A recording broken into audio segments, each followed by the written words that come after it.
नमस्कार, एस्ट्रो पाठशाला में आपका स्वागत है। मित्रों, आज का जो वीडियो है वो है सूरज खाना नंबर 6 में उसका फलादेश कैसा होगा, उसका रिजल्ट क्या होगा। यदि आपकी जन्म पत्रिका में भी सूरज खाना नंबर 6 में है तो जीवन में वो क्या प्रभाव देगा। और यदि आप ज्योतिष के विद्यार्थी हैं, खास करके लाल किताब सीखना चाहते हैं, तो उनके लिए ये वीडियो बहुत ही लाभदायक सिद्ध होगा।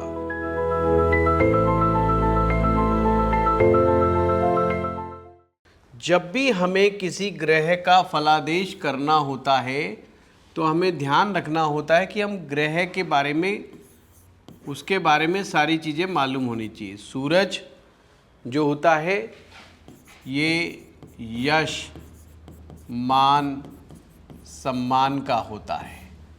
ये राजपद का ग्रह है, आत्मा का कारक ग्रह होता है और पिता को रिप्रेजेंट करता है।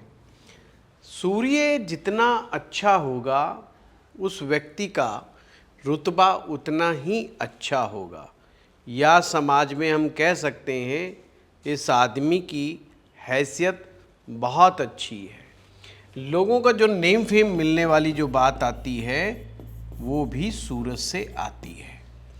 पर जब हम बात करते हैं जन्म पत्रिका में छठे भाव की, छठे भाव को अच्छा नहीं माना जाता। छठे भाव से हम लोग देखते हैं रोग, परेशानियां, कर्जा, तनाव, मानसिक तनाव, मुकदमेबाजी यानी कि कोर्ट कचहरी। और हम साथ में देखते हैं पति पत्नी का सेपरेशन। ये बड़े ध्यान से समझना, पति पत्नी का सेपरेशन भी छठे भाव से देखा जाता है। छठे भाव से आती है नौकरी, छठे भाव से आता है कंपटीटर।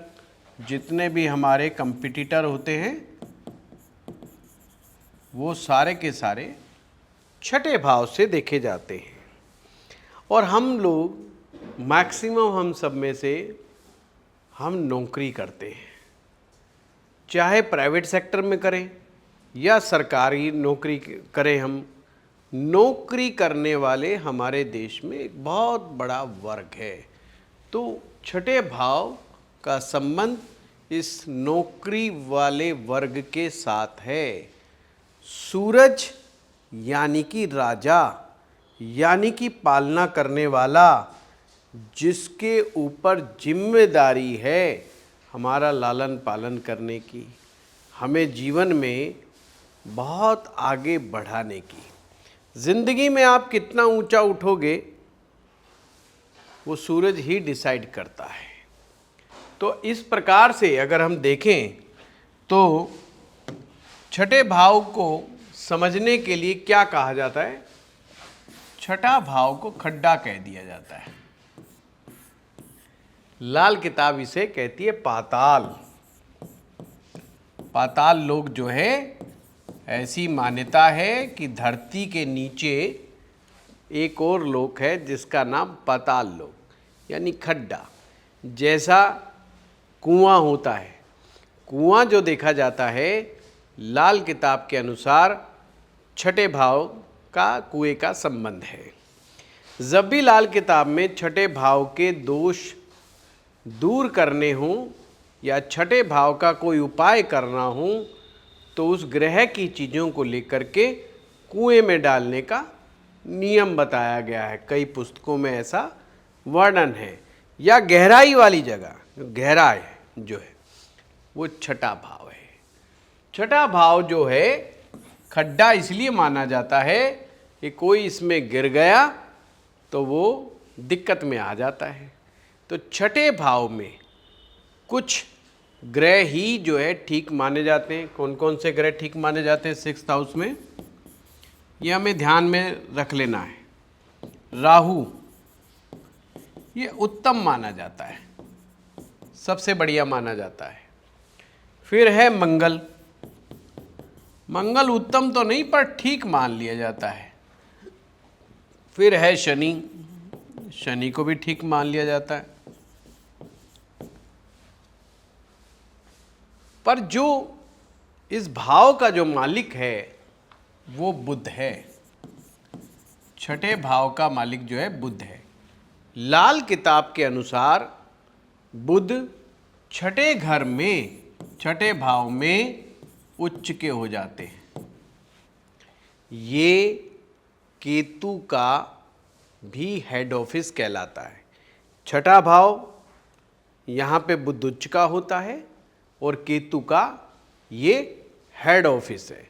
अब चर्चा ये चल रही है इस वीडियो में कि अगर सूर्य छठे भाव में आते हैं तो क्या होता है। प्रश्न ये है। अब वो तो राजा हैं। अब राजा अगर डाउन होंगे या पाताल में रहेंगे या खड्डे में गिर जाएंगे तो अच्छा नहीं लगेगा। पहली बात तो ग्रह अप्रसन्न होगा, खुश नहीं होगा। राजा जो तख्त पर बैठने वाला, जो सिंहासन पर बैठने वाला, लग्जरी में रहने वाला, यश मान सम्मान के साथ रहने वाला, उसको छठे घर में कैसा मजा आएगा। अब आपको याद करने का एक तरीका बताता हूँ। ऐसे इमेजिन कीजिए कि अगर किसी प्रतिष्ठित व्यक्ति को कोर्ट कचहरियों के चक्कर लगाने पड़े तो उसके मन पे क्या गुजरेगी। कोर्ट के अंदर वो या तो सिर्फ जज रह बन करके तो बैठ सकता है, बाकी अगर वो खुद का मुकदमा लड़ना पड़ जाए तो उसको बहुत ज़्यादा कचोटता है। कुल मिलाकर के छठे भाव में सूरज अच्छा नहीं माना जाता। यहाँ पर इसकी स्ट्रेंथ भी कम हो जाती है, ग्रह की ताकत शक्ति कम हो जाती है। आग जला दौलत से बेफिक्र और किस्मत पर शाकिर, ये लाल किताब खाना नंबर 6 के बारे में जो लिखती है, मैं बस जल्दी में पढ़ देता हूँ। पर जैसा मैंने आपको टेक्निक में सिखाया है आपने उसी चीज़ को फॉलो करना है। जो तरसे ना रोजी को पत्थर का कीड़ा, जो माथे की तोरी तेरी को धोता कौन देगा। ना जरूरी राज दौलत, ना हुआ लावद हो, चलन मद्दा लाख औरत, गुजर आला शर्त हो। दीवार तोड़ी ना पिछली अपनी, ना ही भली हट धर्मी हो। रस्म पुरानी कायम चलती, सूरज उत्तम सब उन्नति हो। उम्र रवि पर बान न रुकता, चंद्र बुरा 5 पापी हो। शनि 12 पर शुक्र मरता, पिता मरे 2 खाली जो। 10वें मंगल हो लड़के खाता, राज गले बुध 12 हो। सिंपल सी बात मैं आपको कहने का मतलब ये है, कुछ बातें तो वो जो मैंने अभी बताई हैं, कुछ बात इसमें है कि अगर ऐसा व्यक्ति अपने परिवार, अपने खानदान की रस्मों रिवाज के अनुसार चलता रहता है तो सूरज का दुष्परिणाम उसे नहीं भुगतना पड़ता। साथ में किसी भी बात की वो हठ धर्मिता ना पाल के बैठ जाए, नहीं तो दिक्कत होती है। अगर ऐसा व्यक्ति रस्म रिवाज अपने पुराने खानदानी अगर वो सब निभाता चलता जाएगा तो उसकी उन्नति भी समय समय पर होती रहेगी। पर चंद्रमा अगर 5वें पापी बैठ जाए तो भी वो अच्छा नहीं होता। यहाँ पर भी वही बातें लिखी हुई हैं छठे भाव के बारे में जो मैंने अभी अभी आपकी पढ़ करके बताई, वैसे बता दी आपको। तो यही बात लिखी हुई है खाना नंबर 6 का, सूर्य बहुत उत्तम फल नहीं देगा।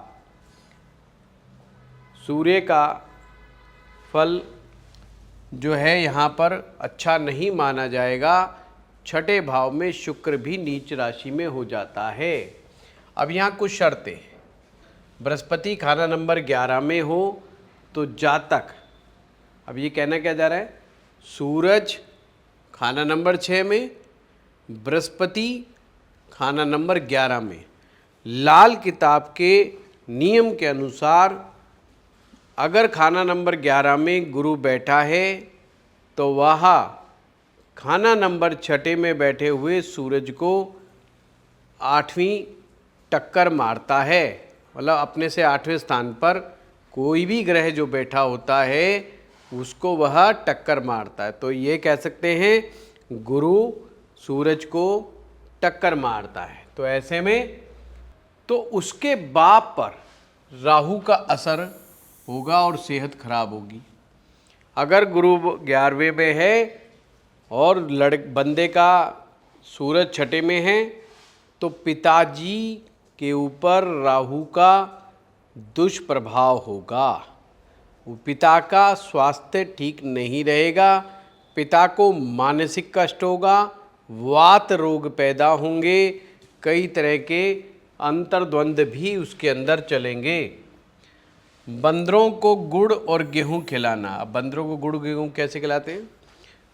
गेहूं को उबाल लिया जाता है और जब उबल जाते हैं मतलब उनका पानी अलग निकाल दिया जाता है और गुड़ को भी गर्म कर लिया जाता है, उसका भी लिक्विड बना लिया जाता है और फिर उसमें गुड़ और गेहूं को आपस में मिला के लड्डू बना दिए जाते हैं। इसे कहते हैं लाल किताब का बहुत अच्छा उपाय है। तो बंदरों को गुड़ और गेहूं के लड्डू बना कर के खिलाना, भूरी कीड़ियों को गेहूं और अनाज डालना, कुत्ते को खाने वाली चीज़ें डालना, ये सब चीज़ें अच्छी रहेंगी। सुबह सुबह सूरज को, उगते सूरज को, चढ़ते सूरज को जल देना, अर्घ देना, इसका लिए उपाय साबित होगा। अब इसमें टोटल उपाय मैं बता रहा हूँ आपको, क्योंकि रिजल्ट क्या निकला?